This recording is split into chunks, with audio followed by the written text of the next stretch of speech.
Namaste. Welcome to day 18 of our 30-day Carnatic revision challenge based on Sangeetha Balapadam book 1. Today's lesson, Geetham 5, Analekara. In this revision, we'll sing only the Sahithyam in first and second speeds. If you would like to revise the Swaram of all Geethams, check out my Geetham course. I have added the playlist link below. Let's begin. Sari ma pa dha sa dha pa ma re sa sari ma pa dha sa dha pa ma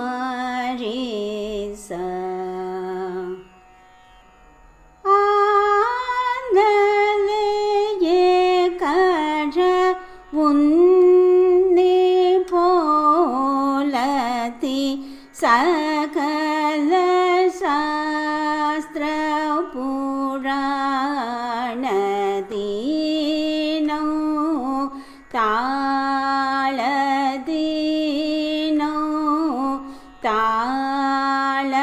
parigatu re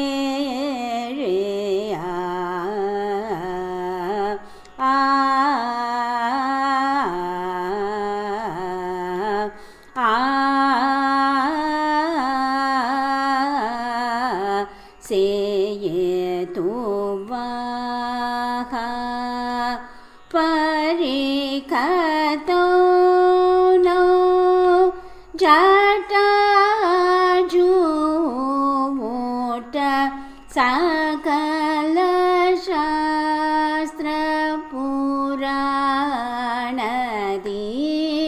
no taladino tala parigatu re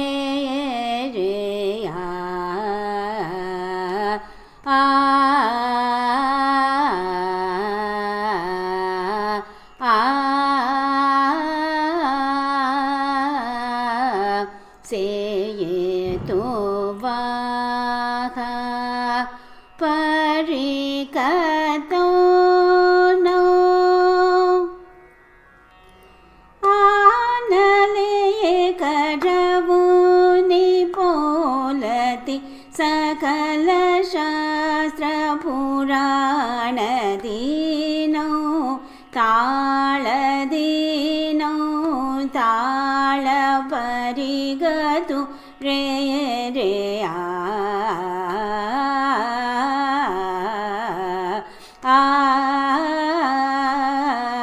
se tu vaha parikato no jata juta sakala shastra purana dino taladino tala parigatu re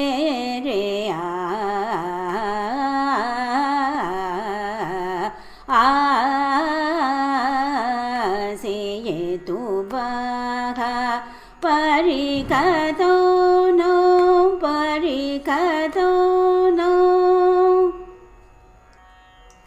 That completes day 18, Geetham 5, Analekara.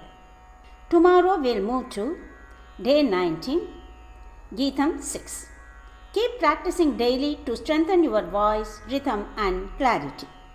Comment where you are joining from and subscribe to continue your 30-day Carnatic journey. Thank you.